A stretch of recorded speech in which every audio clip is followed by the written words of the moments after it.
तारीख थी 15 अक्टूबर 1995। आसमान का राजा कहा जाने वाला double decker luxury plane Pan Am flight 6 अपने 70 यात्रियों और 7 क्रू मेंबर्स के साथ हवाई अड्डे से सैन फ्रांसिस्को के लिए उड़ान भर चुका था। लोग अपनी सीटों पर आराम से बैठे थे। कोई किताब पढ़ रहा था, कोई खिड़की से बाहर प्रशांत महासागर की नीली चादर को देख रहा था, तो कोई अपने आने वाले कल के लिए सपने बुन रहा था। लेकिन अचानक प्लेन के शांत माहौल में एक चीख सुनाई देती है। एक दो नहीं बल्कि 4 नकाबपोश लोग अपनी सीटों से उठे। उनके हाथों में हथियार थे।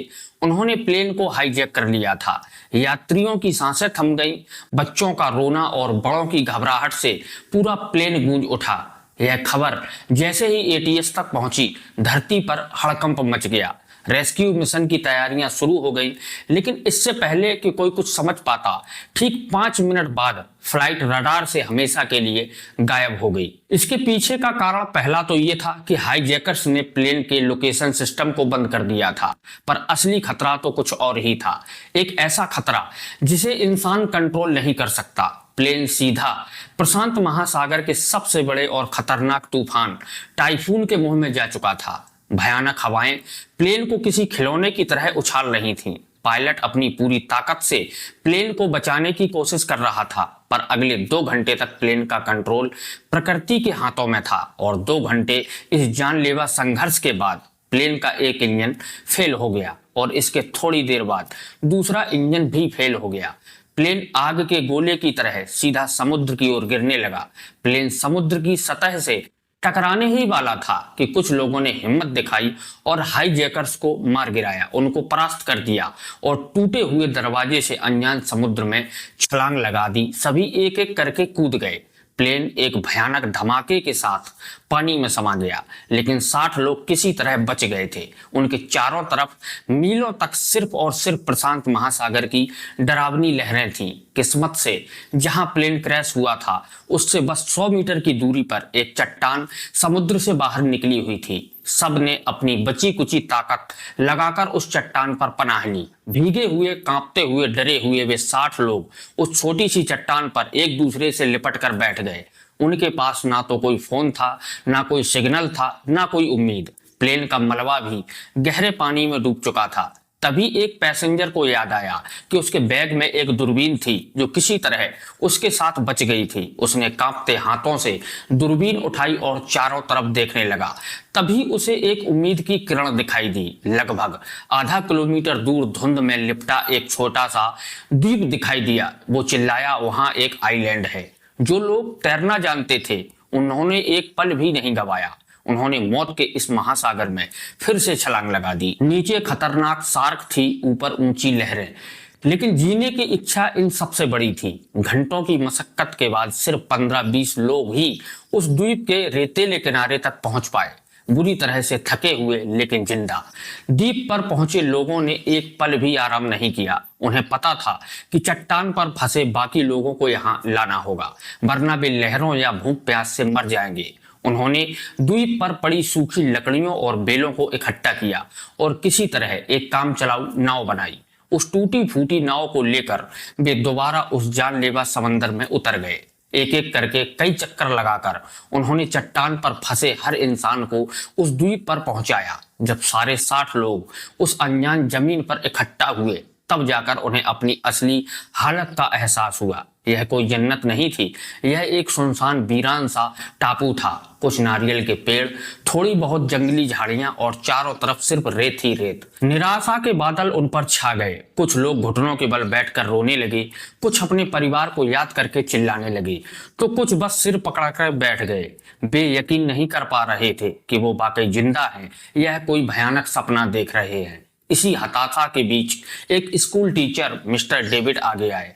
उन्होंने अपनी बुलंद आवाज में कहा, दोस्तों, अगर हम घबरा गए तो हम सब मारे जाएंगे। हमें जीना है, एक दूसरे के लिए जीना है। उनकी आवाज में एक भरोसा था जिसने टूटे हुए लोगों को नई उम्मीद जगाई। सब संगठित हुए और घायलों की देखभाल शुरू की गई। अब सबसे बड़ी चुनौती थी भूख और प्यास। एक नौजवान माइकल हिम्मत करके नारियल के एक ऊंचे पेड़ पर चढ़ गया और कुछ नारियल तोड़कर लाया। वो कुछ नारियल 60 लोगों के लिए कुछ भी नहीं थे, लेकिन वह सिर्फ नारियल नहीं थे, वो उम्मीद की पहली खुराक थे। लोगों ने बारिश के पानी को चट्टानों गड्ढों में इकट्ठा करना शुरू कर दिया और उसे पीना शुरू किया। मिस्टर डेविड ने सबको छोटी छोटी टीमों में बांट दिया। एक टीम को द्वीप पर खाने लायक फल या जड़ें खोजने का काम मिला, तो दूसरी टीम को शिकारी बनाने का। सबसे मुश्किल काम था मछली पकड़ने का। कुछ नौजवानों ने पेड़ों की नुकीली डालियों से भाले बनाए और घंटों समंदर के किनारे खड़े रहकर मछली पकड़ने की कोशिश करने लगे। कई नाकाम कोशिशों के बाद आखिरकार उन्होंने एक छोटी सी मछली पकड़ ली। उस दिन जब उस मछली को आग पर पकाया गया तो उसकी खुशबू किसी दावत से कम नहीं थी। सबने उसका एक एक छोटा टुकड़ा खाया। वो सिर्फ एक मछली का टुकड़ा नहीं था, वो उनकी पहली जीत थी। उस पल ने उन्हें सिखाया कि अब यही उनकी जिंदगी है, जहां हर चीज को बांटकर जीना होगा। दिन हफ्तों में और हफ्ते महीनों में बदलने लगे। अब उन्हें समझ आ गया था कि मदद शायद कभी नहीं आएगी, उन्हें यही जीना होगा। उन्होंने पेड़ों की पत्तियों, डालियों और नारियलों के रेशों से छोटी छोटी झोपड़ियां बनानी शुरू कर दी। पहली बारिश में ही उनकी सारी मेहनत पर पानी फिर गया। झोपड़ियां लीक करने लगीं, लेकिन उन्होंने हार नहीं मानी और ज्यादा मजबूती से फिर से झोपड़ियां बनाई। जरूरत ने उन्हें सब कुछ सिखा दिया था जो उन्होंने कभी सोचा भी नहीं था, कभी किया भी नहीं था। कुछ लोगों ने मछली को धुआं देकर सुखाना सीख लिया ताकि उसे लंबे समय तक बचाया जा सके। एक महिला जो नर्स थी, उसने जंगली पत्तों से छोटी मोटी चोटों और बीमारियों का इलाज करना सीख लिया। उन्होंने फैसला किया कि अगर यहाँ जीना है तो भविष्य के लिए सोचना होगा। उन्होंने नारियल के बीजों को द्वीप के चारों तरफ बोना शुरू कर दिया, जंगली पौधों की कलमों को लगाना शुरू कर दिया। उन्होंने समंदर के किनारे रेत पर नारियल के पेड़ों को गिराकर एक बहुत बड़ा हेल्प लिखा, इस उम्मीद में कि शायद कोई हवाई जहाज इसे देख ले। फिर एक दिन दूर आसमान में एक जहाज दिखाई दिया। सब पागलों की तरह चिल्लाए, आग जलाकर धुआं किया, लेकिन जहाज उन्हें नहीं देखा और वहां से गुजर गया। उस दिन कई लोगों की उम्मीद पूरी तरह टूट गई। शुरुआती 2-3 महीने सबसे कठिन थे। अनजान द्वीप का माहौल, खाने की कमी और साफ पानी ना होने की वजह से बीमारियां फैलने लगी। निराशा और अकेलेपन ने कई लोगों को मानसिक रूप से तोड़ दिया। एक एक करके 10 लोगों ने लगभग दम तोड़ दिया। हर मौत उनके लिए एक गहरा सदमा होती। वे अपने साथी को अपने हाथों से रेत में दफनाते और असहाय होकर रोने लगते। अब वह 60 से सिर्फ 50 रह गए थे। उधर बाहरी दुनिया में महीनों के सर्च ऑपरेशन के बाद भी जब पैन एम फ्लाइट 6 का कोई सुराग नहीं मिला तो सरकार ने उन्हें मृत घोषित कर दिया। उनके परिवारों के लिए शोक सभाएं हुई, अखबारों में उनके नाम छपे। दुनिया के लिए वे 77 लोग प्रशांत महासागर की गहराइयों में दफन होकर रह गए। उन्हें नहीं पता था कि उनमें से 50 लोग अब भी एक अनजान द्वीप पर हर दिन मौत से लड़ रहे थे, इस उम्मीद में कि कोई उन्हें बचाने आएगा, लेकिन दुनिया उन्हें भूल चुकी थी। दोस्तों, यह उनके संघर्ष का सबसे काला अध्याय था, जब उन्हें लगा कि वे अब हमेशा के लिए यहीं फंस गए हैं। 2 साल बीत चुके थे, जिंदगी अब एक ढर्रे पर आ गई थी। उन्होंने जीना सीख लिया था और फिर उस वीरान टापू पर एक चमत्कार हुआ। एक महिला ने एक स्वस्थ बच्ची को जन्म दिया। उस बच्ची की पहली किलकारी ने पूरे द्वीप के माहौल को बदल दिया। जहां अब तक सिर्फ मौत और निराशा थी, वहां अब जिंदगी का संगीत गूंज रहा था। हर कोई उस नन्ही सी जान को देखने आया। उनकी आंखों में आंसू थे, लेकिन इस बार यह आंसू खुशी के थे। उस बच्ची ने सबको जीने की एक नई वजह दे दी थी। वो सिर्फ एक बच्ची नहीं, वो इस बात का सबूत थी कि सबसे मुश्किल हालातों में भी जिंदगी हार नहीं मानती। वो उनकी उम्मीद की नई मिसाल थी। लोगों ने उस दिन को एक त्योहार की तरह मनाया, क्योंकि 2 साल बाद मौत पर जिंदगी की जीत हुई थी। अब उन्हें सिर्फ खुद के लिए नहीं, बल्कि इस नई पीढ़ी के लिए भी जीना था और इस टापू को एक बेहतर जगह बनाना था। देखते देखते 10 साल गुजर गए। द्वीप पर अब जिंदगी का एक सिस्टम बन चुका था। मिस्टर डेविड ने बच्चों के लिए एक छोटा सा स्कूल खोल दिया था, जहां वे उन्हें पढ़ना, लिखना और दुनिया के बारे में बताते थे, उस दुनिया के बारे में जिसे इन बच्चों ने कभी नहीं देखा था। सबने अपने अपने काम बांट लिए थे। कुछ लोग मछली पकड़ते, कुछ खेती करते, कुछ बच्चों की देखभाल करते। उन्होंने अपने मनोबल को बनाए रखने के लिए प्लेन क्रैश की बरसी को सर्वाइवल डे के रूप में मनाना शुरू कर दिया। उस दिन वे गाना गाते, कहानियां सुनाते और उन साथियों को याद करते जो अब उनके साथ नहीं थे। इन 10 सालों में द्वीप पर 5 और बच्चों का जन्म हुआ, लेकिन इस दौरान बीमारियों और हादसों में 7 और बड़े लोग अपनी जान गंवा चुके थे। अब द्वीप की कुल आबादी बच्चों को मिलाकर 48 थी। एक दिन फिर वही हुआ। आसमान में एक प्लेन की गूंज सुनाई दी। फिर सब दौड़े, फिर से चिल्लाए, लेकिन नतीजा वही रहा। प्लेन उन्हें बिना देखे गुजर गया।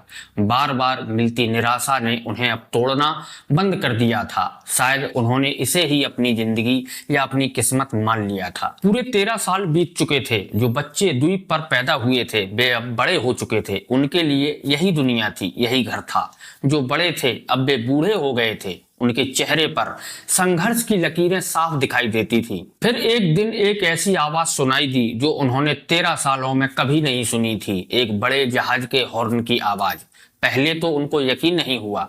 उन्हें लगा कि यह उनका कोई वहम है, लेकिन जब आवाज दोबारा आई तो सब पागलों की तरह समंदर के किनारे की ओर भागे। उन्होंने अपनी पूरी ताकत से आग जलाई, चिल्लाए, हाथ हिलाए। उनकी आंखों में एक आखिरी उम्मीद की चमक थी और इस बार चमत्कार हुआ। जहाज ने उन्हें देख लिया था। जहाज रुका और उनसे कुछ दूर लंगर डाल दिया। उस पल को शब्दों में बयां नहीं किया जा सकता। 48 लोग एक दूसरे को पकड़ के रो रहे थे, हंस रहे थे, चिल्ला रहे थे। 13 साल का लंबा भयानक इंतजार खत्म हो चुका था। जब रेस्क्यू टीम नाव से द्वीप पर पहुंची तो उनकी आंखों में भी आंसू थे। वे उन लोगों को देख रहे थे जिन्हें दुनिया ने मरा हुआ मान लिया था। अब वे 48 लोग वापस शहर लौटे तो दुनिया हैरान रह गई। वे अब पहले जैसे इंसान नहीं थे।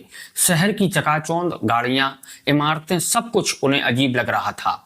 उनकी कहानी किसी को भी यकीन नहीं हो रही थी जब तक कि एक सर्वाइवर की डायरी सामने नहीं आई। उस डायरी में 13 साल का हर एक दिन, हर एक संघर्ष और हर एक मौत, एक जन्म का हिसाब लिखा हुआ था। जब मीडिया ने उस डायरी के पन्नों को दुनिया के सामने रखा तो हर कोई रो पड़ा। दोस्तों, यह इंसान के हौसले, हिम्मत और जीने की जिद की एक अविश्वसनीय दास्तां थी। इस सच्ची घटना पर बाद में एक किताब भी लिखी गई जिसका नाम था the lost of survivor flight 6। दोस्तों, यह कहानी आज भी हमें सिखाती है कि उम्मीद की एक छोटी सी किरण भी सबसे घने अंधेरे को चीर सकती है और इंसान का हौसला हर मुश्किल से बड़ा होता है। मिलते हैं अगले वीडियो में, तब तक के लिए नमस्कार।